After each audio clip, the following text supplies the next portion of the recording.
Hello friends and students, my name is Ritesh Rai from Rai classes. आज के video lecture में जो मैं डिस्कस करने जा रहा हूं आपको, ये बहुत ही इम्पॉर्टेंट टॉपिक्स है जो वेक्टर कैलकुलस का है। ये यूनिट 4 का है। ये फर्स्ट सेमेस्टर के जो अप्लाइड मैथमेटिक्स है या इंजीनियरिंग मैथमेटिक्स सब्जेक्ट जो है, ये फर्स्ट सेमेस्टर की सारी ब्रांचेज जो कॉमन है, चाहे कोई भी यूनिवर्सिटी हो, सारी ब्रांचेज में ये इंजीनियरिंग मैथमेटिक्स है। और ये जनरली 4th यूनिट आपका क्या है, वेक्टर कैलकुलस है। मेरे चैनल को राय क्लासेज को आप लाइक एंड सब्सक्राइब करिए, सो डैट आपके जो भी सब्जेक्ट हैं, लाइक आपका इंजीनियरिंग मैथमेटिक्स है, इलेक्ट्रिकल साइंस है, और जितनी भी यूनिवर्सिटी की है, सारी यूनिवर्सिटी के आपको हमारे जो भी मैं कंटेंट डालता हूँ वो सभी के लिए कॉमन है। और सभी जगह से इन जो टॉपिक्स है, इन्हीं से रिलेटेड हमारे पेपर में क्वेश्चन पूछे जाते हैं।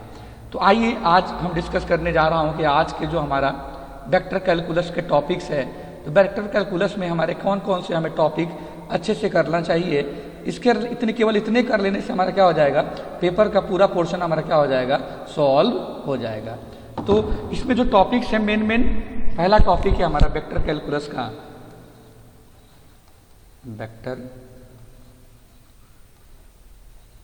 कैलकुलस। पहला टॉपिक है कि ग्रेडियंट क्या होता है। ये आपको फिजिक्स में भी पढ़ना है। Gradient, then divergence and curl. ये हमें 3 चीजें फाइंड करने के लिए आता है कि कोई वेक्टर का ग्रेडियंट कैसे फाइंड करेंगे, डाइवर्जेंस कैसे फाइंड करेंगे, एंड कर्ल कैसे हम फाइंड आउट करेंगे। उसके बाद हम ये प्रूफ करने के लिए आता है कि यदि कोई वेक्टर है, इन्हीं में कि कब हमारा सोलेनॉइडल होगा, कब हमारा कोई वेक्टर जो है सोलेनॉइडल होगा, और कब हमारा वेक्टर जो है प्रूफ करने के लिए आता है कि रोटेशनल होगा।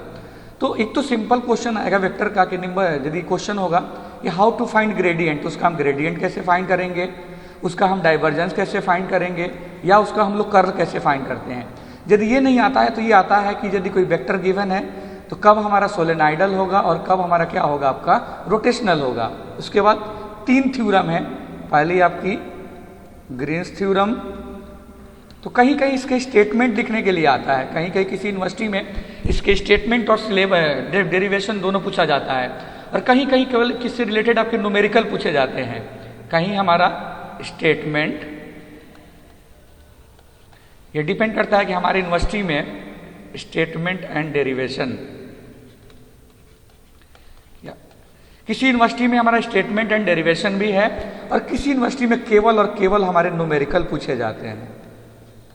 न्यूमेरिकल आते ही आते हैं। न्यूमेरिकल आपको ग्रीन्स थ्योरम, देन आपका स्टोक्स थ्योरम, इसका भी same statement and derivation, then आपका न्यूमेरिकल। तो मैक्सिमम जगह जो हमारी यूनिवर्सिटीज में डेरिवेशन और स्टेटमेंट हटा दिया है, केवल और केवल हमारा न्यूमेरिकल से ही पूछे जाते हैं। उसके बाद हमारा लास्ट जो है गॉस डाइवर्जेंस थ्योरम। ये 3 थ्योरम है, गॉस डाइवर्जेंस थ्योरम। इन 3 थ्योरम में से इसका भी सेम, गॉस डाइवर्जेंस थ्योरम की बात करें तो स्टेटमेंट एंड न्यूमेरिकल। और अच्छी बात है कि ये टॉपिक्स आपको फिजिक्स में भी करना होता है।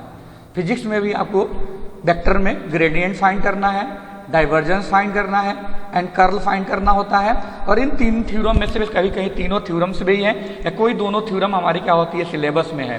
तो यदि आप यहाँ अच्छे से कर लेते हो तो आपका फिजिक्स का भी टॉपिक, इन टॉपिक करने के बाद फिजिक्स का भी सिलेबस आपका क्या हो जाएगा, कंप्लीट हो जाएगा। तो मैंने क्या क्या टॉपिक डिस्कस किया। पहला, कैसे हम ग्रेडियंट फाइंड करेंगे, देन डाइवर्जेंस हम कैसे फाइंड करते हैं, देन हम कर्ल कैसे फाइंड करते हैं, इसका फिजिकल सिग्निफिकेंस, कभी कभी इनका physical significance, what is the physical significance of divergence and curl. यदि ये नहीं पूछा जाता है तो ये पूछा जाता है कोई वेक्टर है, कब हमारा सोलेनॉइडल होगा, कब हमारा क्या होगा, रोटेशनल होगा। तो उसमें हमें मैट्रिक्स सॉल्व करना होगा। मतलब डाइवर्जेंस की वैल्यू क्या होनी चाहिए, 0 होना चाहिए। वो नेक्स्ट वीडियो लेक्चर में हम लोग डिस्कस करेंगे। उसके बाद 3 थ्योरम है, Green's, Stoke and Gauss divergence theorem. इन 3 थ्योरम में से 2 थ्योरम से हमारे पेपर में क्वेश्चन आते ही आते हैं। जरूरी नहीं है कि 2 से आए, तीनों से भी आ सकता है, बट इन तीनों थ्योरम से हमारे पेपर में जो भी हमारे AK2 का सिलेबस है, AK2 के सिलेबस में इससे रिलेटेड हमारे पेपर में 100% क्वेश्चन आता ही आता है। तो आप वेक्टर कैलकुलस में ये टॉपिक यदि कर लेते हो तो मैक्सिमम पोर्शन जो हमारा आपका क्या हो जाएगा, कवर हो जाएगा। ग्रेडियंट, डाइवर्जेंस, कर्ल, इनका फिजिकल सिग्निफिकेंस, सोलेनॉइडल कब होगा, रोटेशनल कब होगा, इसके कुछ वैल्यूज फाइंड करने होते हैं। जैसे मान लो कोई वेक्टर दिया है, find the value of n so that जो कि वेक्टर हमारा सोलेनॉइडल हो, रोटेशनल हो, या कोई हमें प्रूफ करने के लिए भी आता है। देन आपको करना है ग्रीन्स थ्योरम, इसके स्टेटमेंट कर लो, डेरिवेशन भी कर लो। हाँ, यदि आपके सिलेबस में नहीं है तो आपको डेरिवेशन करने की कोई ज़रूरत नहीं है। इससे रिलेटेड आपको क्या करना होगा, न्यूमेरिकल सॉल्व करना होगा। मेरे चैनल को लाइक एंड सब्सक्राइब करिए सो डैट कि आपको और भी वीडियो जो भी होगी आपको प्रॉपर आप देख पाए। Okay, thank you very